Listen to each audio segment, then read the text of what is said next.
Excellent.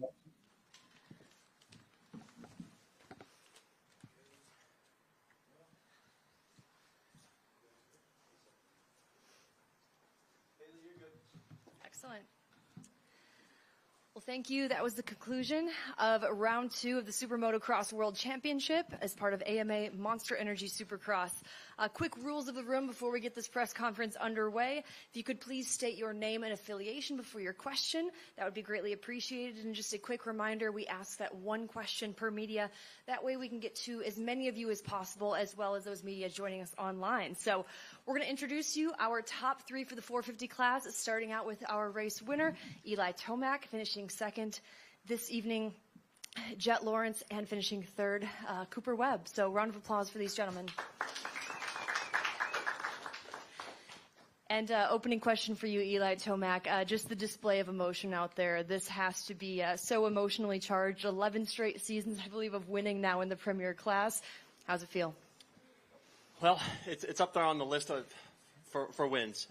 It's been a while. I think of the last time I won a 20-minute main, and it's been I didn't get one last year, so that's a big thing for me. Not to only just win a triple crown, the shortest sprint. So this was a huge deal for me.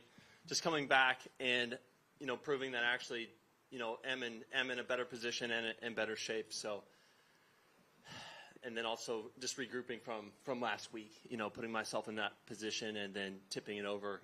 Like the third turn was so frustrating. So it was just tonight. It was nice to get it done all the way. Well done. We'll open it up to questions in the room. Adam Intignap, Track Talkers for Eli. I think there was a lot of questions from me and a lot of people if you were going to be Eli Tomac of past. Tonight, you answered those questions to everybody. What questions did you answer for yourself tonight, and was there any? Well, like I said in that opening, was just getting it done in the real deal. Not just the short sprint races. And coming from the back, not really getting any gifts with it. So just making it happen like all the way. And just improving on areas where I thought I was weak in it, and then actually coming into effect and working. Sir? Jonathan McCready, GetDrop.com for Jet. Jet, you and Eli were battling through the pack as well as for the race win. What did you learn battling with him, and did you pick up on any lines as you came through the pack behind Eli? Just kind of match his pace towards the end there? Yeah, he got me at the start there, and we went back and forth, I think, on the first few laps, but then he just solidated and got me back again after the whoops. He was riding really well. I picked up on, and it took me too long to kind of pick up on it after the mechanics area of entering the turn a little later, and then using the fresher end at the berm, especially the second one, then going outside before the triple again. Those little things, and after the other big Supercross triple, he was kind of race carring that next turn a lot better than I was, because I was trying to get back to the right, so I'd kind of waste a little bit of time there, and then it would just get that little bit more, where then I have to try and work my butt off for the rest of the track just to try and get close again, and I think that's what really wrecked my chance of trying to make any attempt or any pass on him. But no, it was a lot of fun. I like that racing. It's cool when it's clean. We're both pushing the limit, and we're searching for lines and stuff like that. It's really cool. I felt like it was sick on the start straight because we're both going almost opposite in and out of the berm. So it was cool to watch from my standpoint. I wish you guys got a POV from my angle, but it was cool. Sir? Ryan Nitzen with Cycle News. My question's for Eli. A couple close calls there with some lappers towards the end of the race, one big one in particular. Can you take us through that from your perspective, and then also having Jet right behind you? How are you navigating that through the end of the race? Yeah, that was a frustrating part of the race. I honestly thought Jet was going to get me by that point, because I sat behind Vince for, I don't know, maybe a half a lap, somewhere in there, a little less. And then, of course, when you're behind a guy, you're anticipating where you think they're going to go, and most of the time you have a pretty good sense of where they're going to go, and that just didn't happen at all. After that Supercross triple, and then we go 90 and then do the on-off there, there was a ton of track on the left side, and that's where I went, and then he just drifted over going through that lane, and I thought I was hosed. Like landing there, it was super close. That's all I can say. Like, it was wild. Like, I thought I was going to give up the race because of that situation. It was so close there, even though at the beginning of that, there was a lot of track open for that not to happen. Jace? Jet, if we go back 12 months, I think Phoenix was the first time that you beat Eli. There was a question posed in the press conference about beating Eli and beast mode, and you kind of, I guess, inadvertently sparked a rivalry with Eli based off that comment tonight. Did you race the beast mode that you were referring to? And just how fun was it to go 20 minutes with Eli? And tonight, he got the better of you, and I think for the sport, it just adds so much excitement to know that there's the level for him to go 20 minutes with you straight up.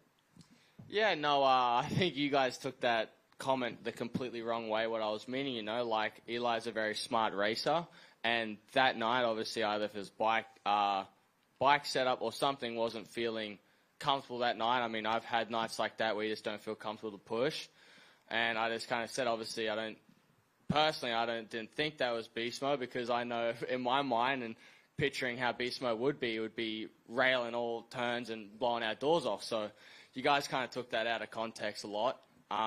But no, that 20 minutes race was, like I said earlier, I think I strive and I have a lot of fun with those races, because literally any little mistake you're looking for, you're thinking the whole time. It's not I rather that than just have a lead and just kind of roll around when you're feeling really good, because there I learn a lot.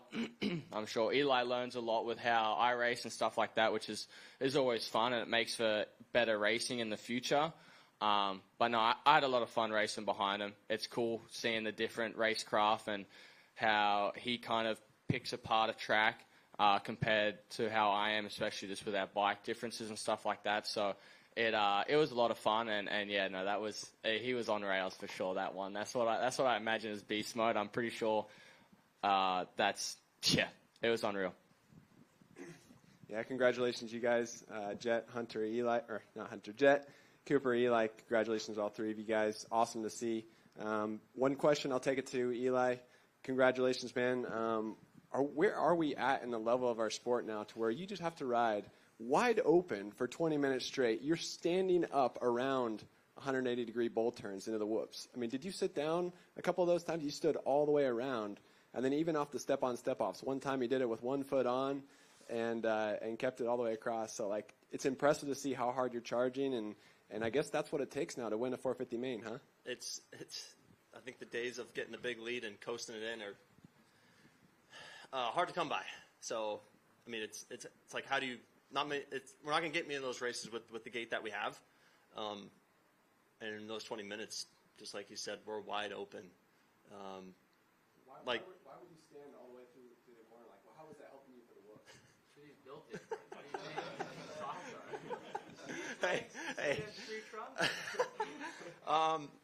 That's just you're getting through the rut, getting through the chop, and apparently I didn't want to sit on my butt there.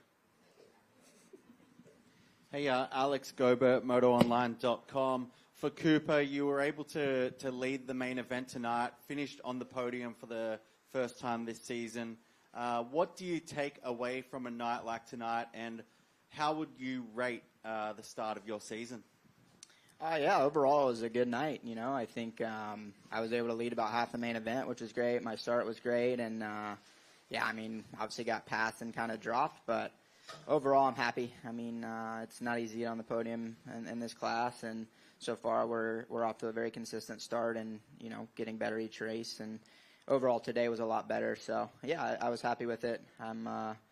Definitely wasn't my best main event ever, but we'll take it and go from there and get better, right? I think as we see, the pace tonight was extremely high, and I just didn't have that. So back to work this week.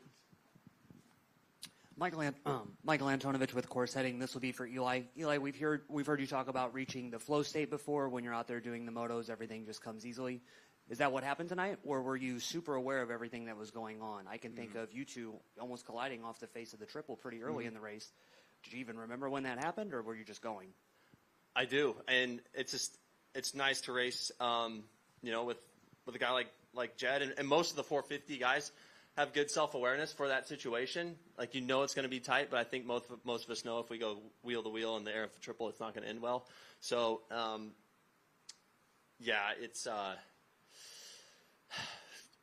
it's like you try to get in that flow state, but for me tonight, it was just full on for those 20 minutes. Like, there wasn't any time to take a break for myself. Jamie Guido, Vital MX. Jet, it's no secret you guys weren't completely comfortable with the bike coming into the season. You stayed here in California instead of going home this week. What did you find this week specifically? Because you appear to be much better. Maybe that was just willpower, but I feel like you found something with the bike.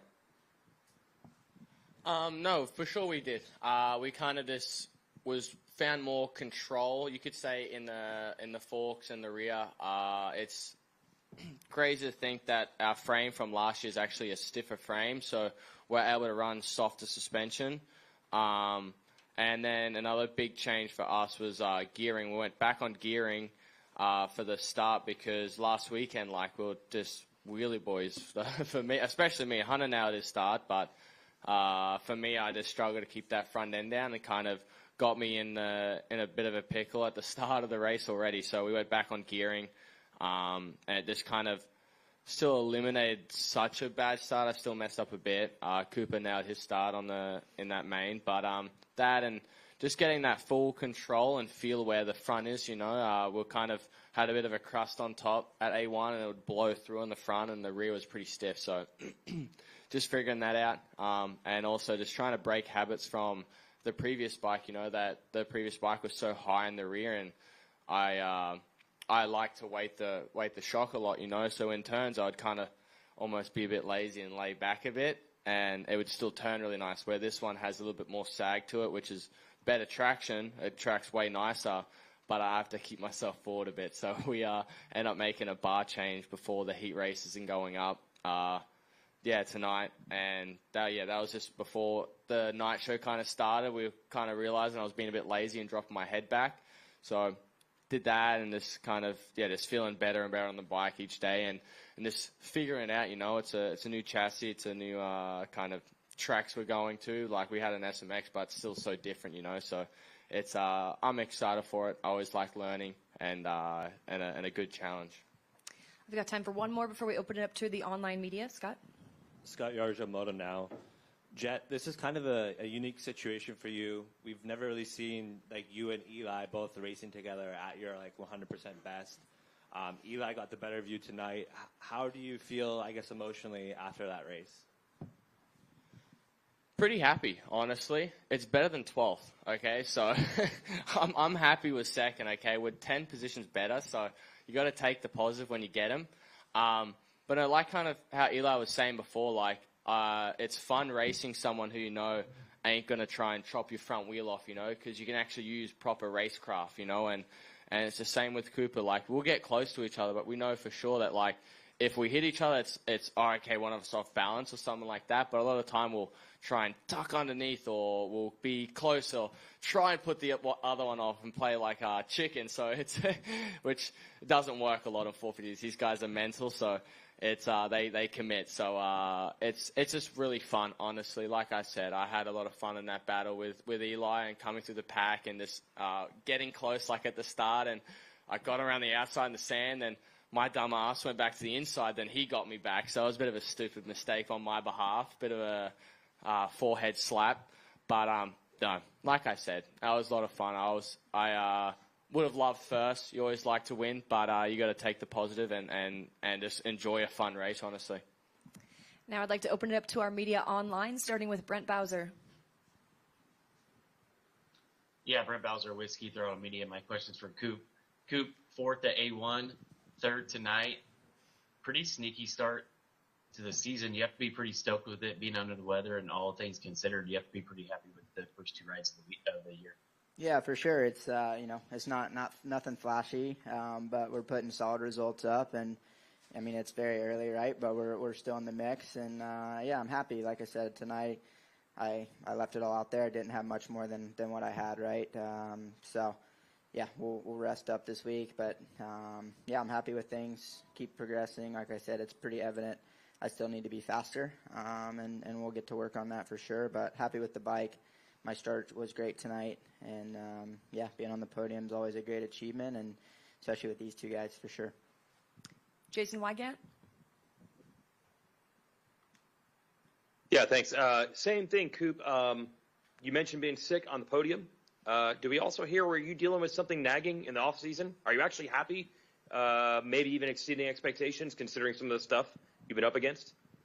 Yeah, I mean it's racing, right? You're always dealing with something. I feel like the West Coast always gets the best of me every time I'm out here. It's some in the air or something, but yeah, it's yeah. I mean you're correct. We had a up and down off season, but you know, that's dirt bike racing, and you're dealing with things. So I'm extremely happy. I have always said it, but if I can leave the West Coast in the mix, that's always the goal. And like you said, I'm extremely happy with how things are going right now. Zach Newberry. Yeah, for all of you guys, the track was really tricky tonight. Slick conditions, of course, and if you guys could all answer, which section was kind of the toughest for you that maybe going into the day and seeing it firsthand was maybe not something that was, you know, you guys were looking forward to in the main event that was so tough? I guess for me, the toughest was I felt like the dirt changed throughout the turn. Like there was a lot of turns tonight where the traction I thought was good, like going into it, but then after apex on exit, it was kind of slick. So it was tricky that way, and it was like you go through the bull turns after the mechanics, right? And I'd have changed my lines up a lot just because the way the track was coming up that way with the change of traction.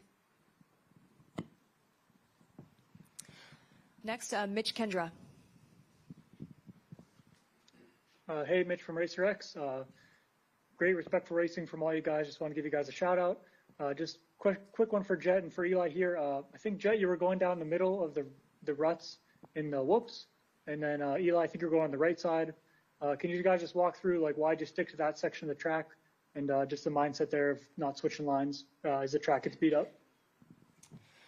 Honestly, I was just trying to keep it on the track. Honestly, I don't know where I was going. I just funneled to the middle most of the time because I was just trying to stay on the track with those ones because the edges, like on the sides, it wasn't too bad, but the whoops were, for me, honestly, I was struggling with how the different heights in them a little bit. I felt like, but yeah, I just kind of tried sticking to the middle because if I got it good, I would get it really nice and be really easy. But then once you start playing with the edges, it's you go one edge, next edge. So you just kept going back and forth. But I just kind of felt comfortable going in the middle and trying to stick with that. I was a little bit stubborn in the end with not changing my line. I think that's why I lost a little bit more off of Eli and struggling a bit there where he kept going up higher and skimming. So, yeah, I just picked it. All right, we'll have one more question from the room. I skipped over you earlier. I apologize. Kellen Brewer of Swap Moto Live. Eli, Jet talked about it earlier. He passed you in the sand, and then you were able to pass him back. Did you guys notice that it had like really dug out that wall like in the sand before, like when you guys were on the parade lap? And did you like take a mental note of seeing him do it because you hit it maybe harder than anybody had all day long? Mm-hmm. Yeah, I saw it, and I was hoping they did that earlier in the day because I felt like it was a big advantage to go inside. So it was cool that it opened up a line on the track.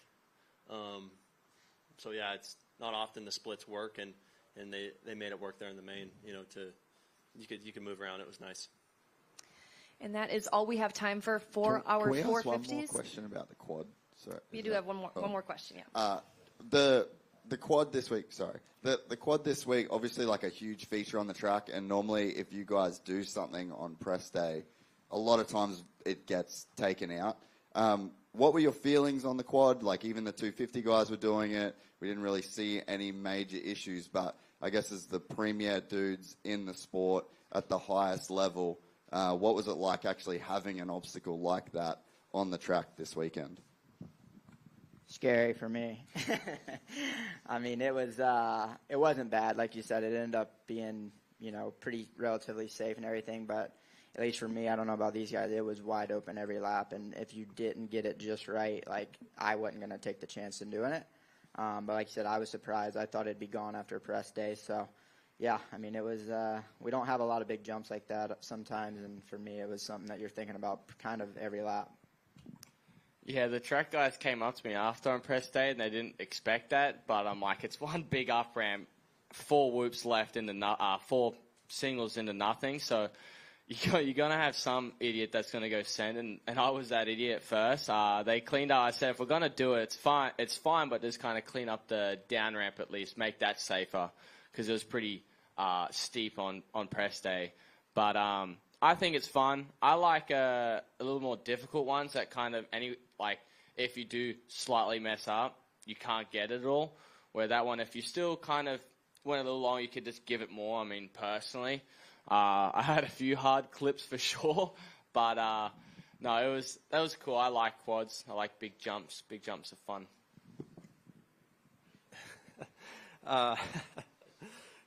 It was good. It wasn't too bad. Like, we had space to go along, and it didn't really catch anyone too bad. So the only time I didn't like it was after sitting around for 3 hours and then hitting in the heat race the first lap, like in the straightaway. But for the most part, it was good. It was actually a section where I felt like I could make up time, like through the air there, if you were good, at scrubbing and getting through it. So yeah, I was okay with it. So 3 votes for more quads. Yeah, and if you get it clean, you can get some style points too. Thank you, gentlemen. Eli Tomac, Jet Lawrence, Cooper Webb, your 450 podium.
Now we welcome up our 250 top 3 this evening.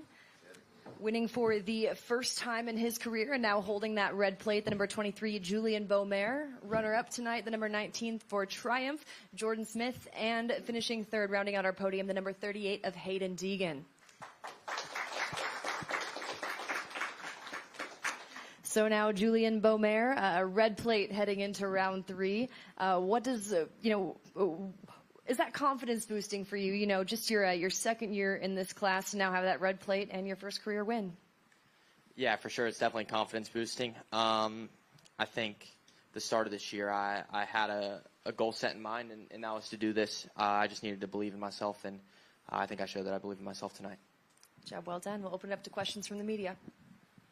Kellen Brower, Swap Moto Live. I'll go for Hayden on this one. First lap, your start was okay. You kind of got hung up in the second corner, and then I think you're the first guy not to go for the triple, so you got sent back a little bit. Were you kind of consciously trying to take it easy on that first lap, or was it just kind of incidental, a lot of stuff happening?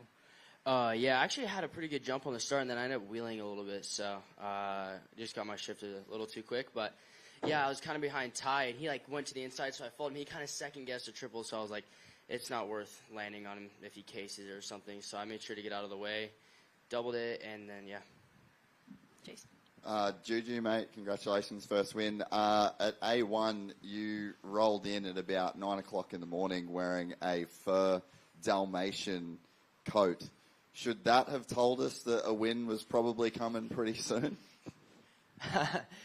Yeah, the coat was pretty bold. But I think, obviously, I feel like the fashion in Supercross has started to pick up a little bit, so had to join in on it, and I think I knew coming in that I was going to be one of the guys, and I think I showed that. Adam and Ticknap, Track Talkers for Juju. So last year, it seemed like you had some moments that were up and down. This year, we're seeing a very solid Juju. One of the things that I saw in the main event was you were going 2-3-2 in that section before the triple. Is that something that you consciously made a decision to be like, I don't want to do this tonight. I don't need to do this tonight. You were still plenty fast.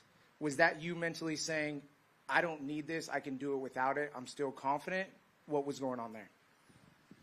Yeah, I mean, obviously the quad was a little bit faster, but it wasn't a crazy amount. And I felt like if I could make it up on the rest of the track, I looked at it on the sight lap, and the corner was pretty choppy. And I almost thought about it when I seen Davey start doing it. But I mean, there was like 3 laps where I for sure thought he was dead. So I was like, nah, I'll just stick to 2-3-2. It's not too much slower, and it's a lot more consistent. So did you know it was slower, and you were okay with that? Yeah, I knew it was slower. We had that on film from this morning. We knew it was slower, but I wasn't really too worried about it. Alex. Hey, Alex Gobert, MotoOnline.com. For Hayden, now that you've had the chance to evaluate yourself, size up the competition on the West Coast, how are you seeing it 2 rounds in? Yeah, definitely. The boys rode good today. It was a little restricted. Got to work on this arm pump. It's something I really struggled with, but we'll figure it out. It's nothing, no hurdle we've not had to figure out before. So, we'll figure it out. But besides that, we'll pick it up. Ryan, it's Here's my questions for Julian. I think you were all over Davies for like 7 laps, I think. Were you just trying to be patient? And then where you passed him in that bowl corner, were you planning that out, or was that just kind of happen where it did? Yeah, I really used those first 7 laps just to figure out where I could make a pass. I tried once after the mechanics area, and I didn't make it stick, and I had to get back to work. But I had seen he was trying to set that corner up to do that 3 in, and I seen the opening just dive down the inside and push him up the berm. So I got close, and I just made the move right there. Scott Yarjo, Moto Now. Jordan, from what I saw, at least, it seemed like you had some moments on the quad tonight, particularly one in the main. How was hitting that, and were those scary at all? Yeah, that jump is probably one of the biggest jumps I've ever hit on Supercross for sure. And yeah, there's like small ruts on the face of it, and they would kind of grab you like last second, and you would lose just like a foot or two of airtime. And I came up short one time in the heat and one time in the main. So luckily they weren't too short, but the landing was real sticky, so it like kind of exaggerated. Like if you did come up short, it like really would kick you forward. Sir. Josh Mosman from Motocross Action. This one's for the panel, so hopefully get answers from all 3 of you guys. But checking out the track today, obviously we talked about the quad quite a bit, triple quad, the jump was massive. But to me, the track was almost a tale of 2 stories, because the section before the finish line, you guys were having to double out of the corner and then hit these little step-on, step-offs. There wasn't any other real options. It almost looked to me like a pit bike track. Like you guys were just scrubbing and trying to stay low, and the jumps weren't very big. And then even that kind of shelf thing before the rhythm, before the whoops. I mean, 2 very technical sections where you're not doing massive jumps. What was that like for you guys, especially the section before the finish? Did it feel like a pit bike track, like you're just scrubbing maybe on the vet track, trying to get your bike down as quick as possible? How was it for you 3? Yeah, I think the track was pretty tight tonight, obviously. I felt like everything was built a little bit different than normal just to try and fit everything onto the floor. So the track definitely was tricky, and it was definitely a tale of both worlds. You had those like small things that you had to really push through, and then you had a big triple quad. So you definitely had to adjust, and I think moving forward, I don't know how many tracks are going to be like this. Yeah, for me, like that was something I struggled with like throughout the day. Kind of was like even the face of that double M before the finish line there was like really big. Like you could 3 it no problem, but then you lost so much time by going high on the table on that whenever you went on and off, you had so much speed to the finish line. So I was kind of like rushing a lot of those areas that were easier rhythms, and had to kind of rein it in and calm down a little bit for the main. Okay. Jamie Guida, Vital MX. Hayden, you mentioned the arm pump a minute ago. Obviously, the results the first 2 rounds aren't what you expect of yourself. after you got past this qualifier, you didn't look happy to me on the podium. You don't look happy now. Are you concerned at all, or are you just having a rough day? Oh, I just want to win. It's miserable not winning. It's like I go through these weeks and it's just like it sucks, man. But I mean, we'll figure it out. It'll come around here soon. Just at least positive. Got through this round safe and still a podium. So we just gotta figure out how to get to that top step. John McCready, GetDrop.com. Question for Julian. Julian, at Anaheim 1, whenever you in qualifying went the same pace as Hayden, did that give you extra confidence, or did it just cement what you already knew, that you were on the pace to be a title contender? And as a follow-up to that, you made the move on Davies to take the lead, but Hayden was on a road at that time. Were you marking him on the track at that point? Could you seem to make the move right when Hayden was on the charge? Anaheim 1, I mean, obviously we knew he was going to come in and be fast. There was no question about that. He was fast last year. He's going to be fast this year. But I was fast at the test track, and I knew that if I could bring what I do at the test track to the race, I'll be right there. So it wasn't too big of a surprise that I was right there with him.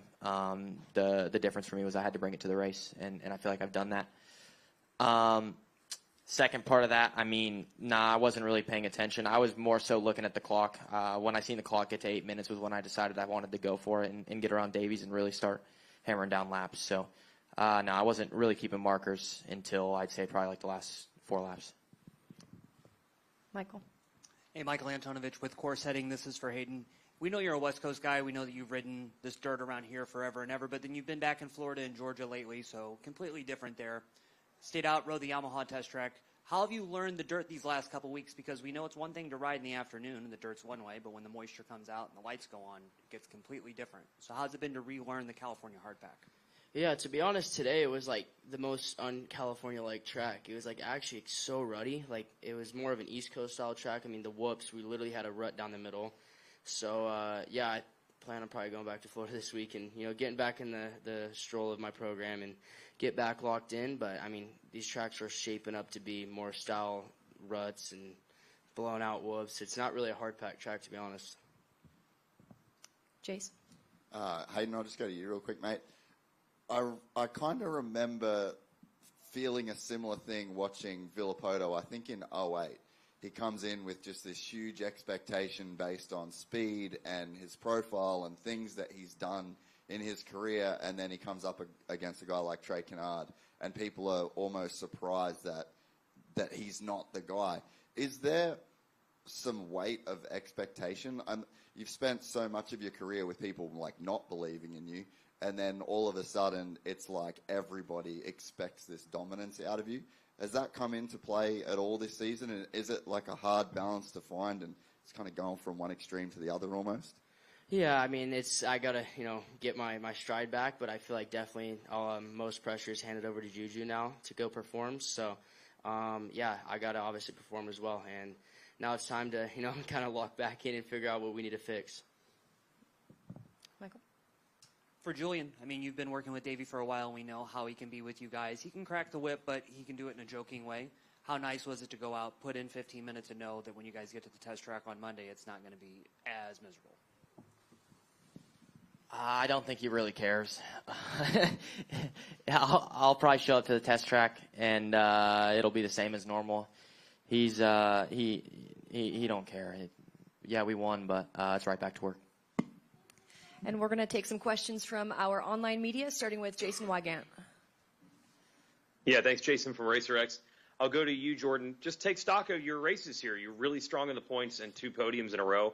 Are you happy, or you still feel like there's room for improvement?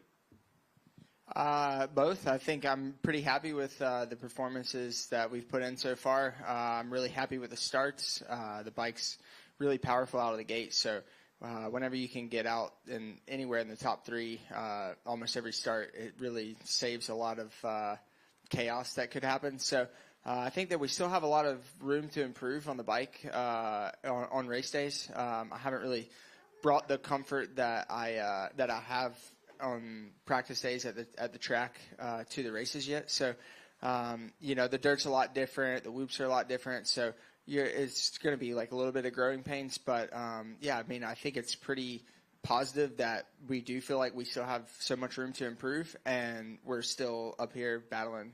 I think it's good. And up next for our online media, Zach Newberry. Yeah, Zach Newberry, Transworld Motocross, motocross.com. Forgot to say that earlier. This is for Jordan Smith. You had your fastest lap of the race on lap 10. Did you find better lines and you were more comfortable on the bike later in the race?